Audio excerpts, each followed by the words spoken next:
Halo semua, selamat datang kembali di channel Basyuk Film. Kali ini saya akan membahas sebuah alur cerita dari film yang berjudul Paradox. Film ini diperankan oleh Tony Jaa, Woo Yue, Louis Koo, dan pemeran terbaik lainnya. Dan film ini pun bercerita mengenai penculikan yang dialami seorang ayah atas hilangnya putri kesayangannya. Ia pun mencari keberadaan putrinya tersebut hingga pada suatu saat ia harus berjuang mati-matian untuk menghadapi sebuah organisasi mafia. Namun sebelum lanjut, pastikan kalian untuk menekan tombol subscribe terlebih dahulu, aktifkan lonceng notifikasinya, dan mari kita bahas alur ceritanya.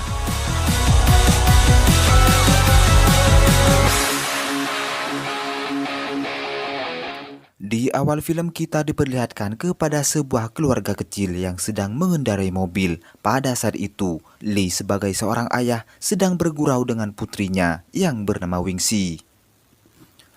Terlihat istrinya lah yang mengemudikan mobil tersebut dan tak disangka mereka pun mengalami kecelakaan yang mengakibatkan istrinya meninggal dunia. Hari demi hari pun mereka lalui, di mana Lee harus menjalani hidupnya bersama putri satu-satunya tersebut. 15 tahun kemudian, Wingxi yang kini sudah dewasa mendapatkan hadiah dari ayahnya tepat dari ulang tahun Wingxi. Dan tak lama berselang, seorang pria yang tak lain adalah kekasihnya meminta agar menikahkan dirinya bersama Wingxi. Karena sebenarnya Wingxi saat ini telah hamil di luar nikah. Namun, Lee sebagai ayah menolak dan memilih untuk menggugurkan kandungannya tersebut. Pada keesokan harinya, berlatar di kota Pattaya, Thailand, Wingxi sedang menuju ke rumah kontrakannya yang kebetulan saat ini ia sekolah di kota tersebut. Namun di tengah perjalanan, Wingxi diculik oleh seorang misterius.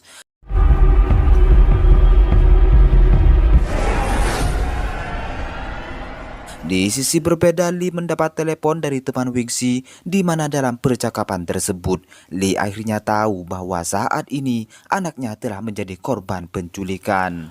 Dengan terburu-buru, Lee akhirnya terbang dari Hong Kong menuju Thailand, dan sesampainya di kota Pattaya, Lee memeriksa tempat tinggal anaknya itu dengan harapan mungkin ada sebuah petunjuk yang menyebabkan hilangnya Wingxi.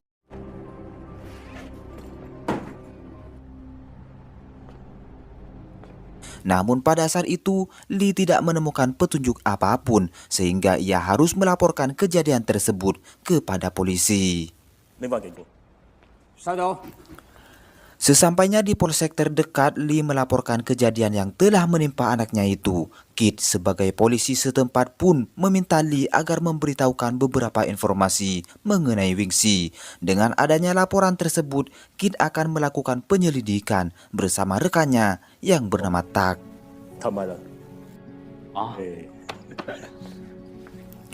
Untuk misi pencarian di hari pertama, Kit memeriksa beberapa rekaman CCTV di beberapa toko dan ditemukan sebuah rekaman bahwa 4 hari yang lalu Wingxi diikuti oleh seseorang tak dikenal.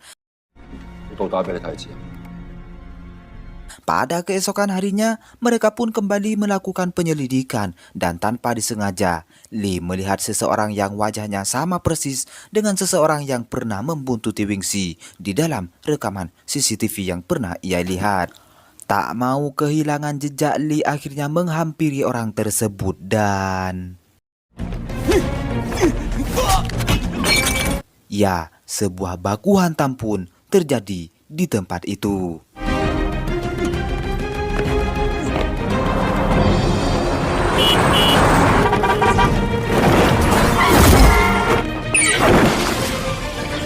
Beruntung saja Kit dapat menangkap pria tersebut dan setelah itu ia dibawa ke kantor polisi untuk dimintai keterangan.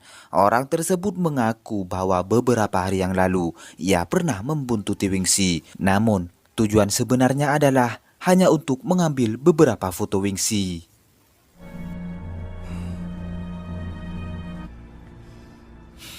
Setelah itu scene beralih kepada seorang wali kota yang sedang berbincang bersama asistennya yang bernama Cheng. Untuk mempersiapkan acara jumpa pers yang akan diselenggarakan, Cheng mempersiapkan semua kebutuhan Pak Wali Kota. Namun belum sempat memberi sambutan kepada beberapa orang yang hadir di sana, Pak Wali Kota mengalami serangan jantung dan mengharuskannya dirawat di rumah sakit. Dengan adanya penyakit tersebut, Pak Wali Kota dapat dipastikan tidak akan hidup lama lagi. Dan menanggapi hal tersebut, Cheng sebagai asisten harus berbuat sesuatu untuk menyelamatkan atasannya itu. Untuk menyelamatkan atasannya tersebut, Cheng menghubungi seseorang yang sebetulnya dia adalah seorang yang sangat misterius. Cheng kemudian menemui orang tersebut dan diketahui orang ini bernama Sacha, seorang bos besar dalam bisnis ilegal berupa penjual organ tubuh manusia.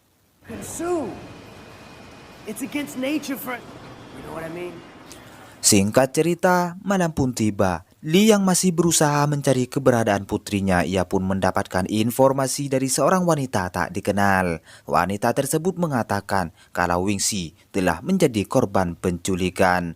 Ia mengetahui hal tersebut karena pada saat kejadian, wanita ini sedang bersama dengan Chung. Perlu kalian ketahui bahwa Chung adalah seorang polisi sama seperti Kid. Dan pada kenyataannya, Chung terlibat dalam kasus penculikan Wingxi. Esok harinya Lee sengaja menemui Chung dan meminta tumpangan untuk pergi ke suatu tempat. Dan ketika mereka tiba di tempat di mana Wingxi menghilang, Lee kemudian bertanya kepada Chung apakah ia mengenal tempat tersebut. Namun, Chung berpura-pura tidak mengetahuinya sehingga Lee terpaksa menghajar orang tersebut. Di lain tempat, Kid yang sedang menemani istrinya di rumah sakit, ia mendapatkan kiriman video dari seseorang tak dikenal. Untuk sekarang ini, istri Kid memang sedang dalam keadaan hamil tua, namun ia harus pergi demi tugasnya itu. Di dalam sebuah video yang ia terima, menunjukkan sebuah kejadian atas penculikan terhadap Wingxi. Namun Kid belum mengetahui siapa yang telah merekam kejadian tersebut. Untuk misi selanjutnya, Kid harus menemukan keberadaan orang yang telah merekam kejadian itu. Setelah mendapatkan titik lokasi mengenai siapa yang telah mengirim video tersebut, ia pun pergi bersama Tak. Untuk mencari informasi lebih lanjut, Kid kemudian bergegas mencari orang tersebut, namun tidak dengan Tak yang lebih memilih memperbaiki mobilnya. Di dalam sebuah apartemen, Kid berhasil menemukan keberadaan seseorang yang telah mengirim rekaman itu. Namun ketika ia ingin memasuki ruangannya, tiba-tiba beberapa anak buah Sacha berusaha untuk melakukan penyerangan terhadap Kid. Sebelum kedatangan Kid ke tempat itu, Sacha ternyata sudah tiba terlebih dahulu di tempat tersebut dan sontak saja baku hantam pun terjadi.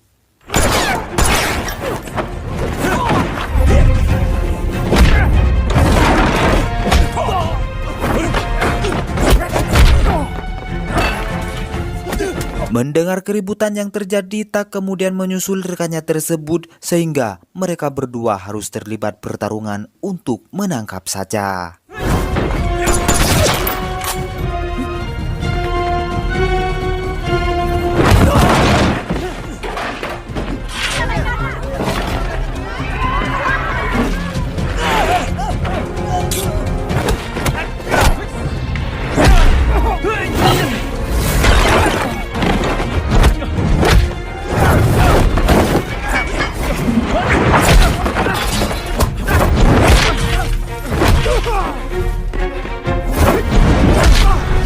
Di akhir pertarungan tersebut, Tak berhasil menyelamatkan Sacha dengan maksud ingin menangkapnya secara hidup-hidup. Namun sayang, keadaan pun akhirnya terbalik yang mana Tak harus tewas setelah berhasil menyelamatkan anak kecil yang menjadi korban. Dan setelah tragedi ini, Sacha pun dapat meloloskan diri. Di lain tempat, Lee mencoba untuk melakukan kekerasan kepada Chung agar ia dapat membuka suara mengenai keberadaan Wingxi. Hal ini membuahkan hasil yang mana Chung kemudian memberitahukan Lee bahwa putrinya sedang disekap di sebuah tempat. Tak ingin membuang-buang waktu, Lee kemudian menuju lokasi tersebut, namun ia hanya menemukan gelang milik putrinya itu. Dan sebelum kedatangan Lee ke tempat itu, ternyata Cheng telah membawa Wingxi untuk diserahkan kepada Sacha. Untuk rencana selanjutnya, Lee memanfaatkan telepon milik Chung untuk mencari informasi mengenai keberadaan putrinya itu. Alhasil Lee akhirnya menemukan titik terang bahwa Sacha adalah pelaku utama di balik tragedi yang menimpa putrinya tersebut.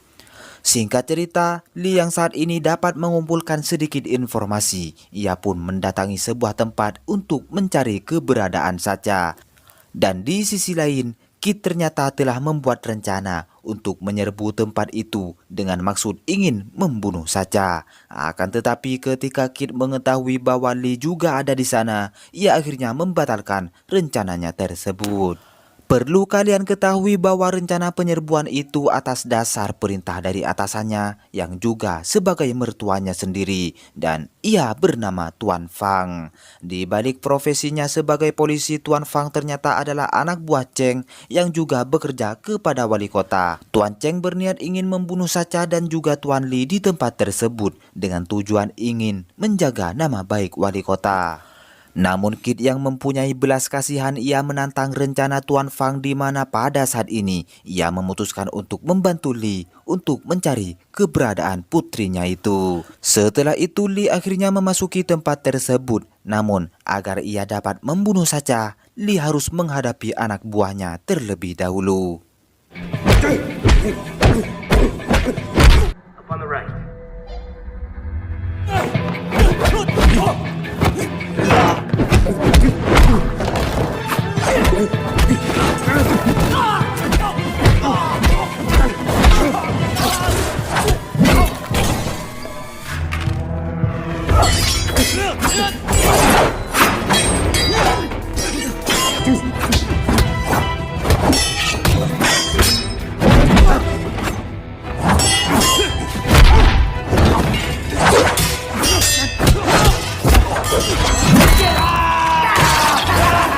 Selang beberapa lama, Kit datang untuk membantu Lee dan pertarungan pun kembali terjadi.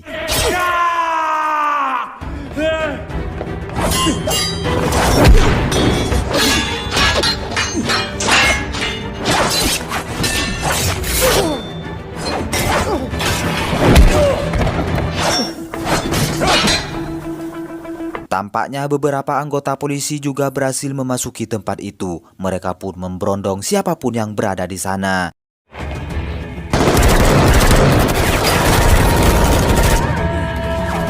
Lee yang ditemani Kit mencoba untuk menyelamatkan diri. Mereka pun memasuki sebuah ruangan di mana beberapa korban kejahatan yang Sacha lakukan disimpan di ruangan itu.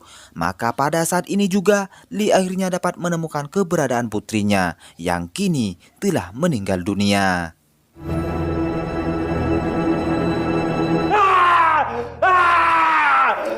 Tak diduga Sacha yang masih hidup mencoba untuk membunuh Kit, akan tetapi Lee yang juga ada di sana berhasil membunuh Sacha menggunakan sebuah pisau. Setelah itu, Tuan Fang yang tiba di sana berniat ingin membunuh Lee, namun Kit membujuk mertuanya tersebut untuk tidak melakukan hal itu. Karena untuk sekarang ini, masalah yang mereka hadapi adalah istri Kit telah disendera oleh Cheng. Mengetahui hal tersebut, Lee menawarkan diri untuk membantu Kit demi membebaskan istrinya itu. Singkat cerita, Kit yang ditemani Lee kemudian pergi untuk menemui Cheng. Namun, Lee memilih memborgol Kit agar tetap berada di dalam mobil. Lee memang sengaja melakukan hal itu karena ia sendiri berniat ingin menghabisi Cheng tanpa campur tangan siapapun.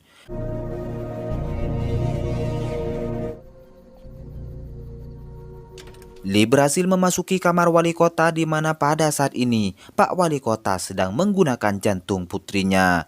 Ketika Cheng memasuki kamar tersebut tanpa banyak bicara, Lee kemudian mengeluarkan tembakan dan Ya, Cheng tewas bersamaan dengan sebuah peluru yang mendarat tepat di kepalanya. Pada saat itu, Lee sengaja membiarkan Pak Wali Kota tetap hidup karena di dalam tubuhnya terdapat jantung milik Wingxi yang masih berdetak. Mengingat akan kebersamaan bersama putrinya dan menganggap bahwa dirinya adalah ayah yang tak berguna, Lee akhirnya memutuskan untuk bunuh diri.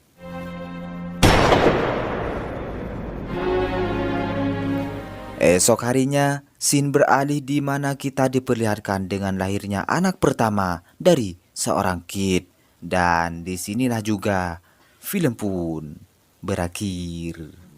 也真我的爱。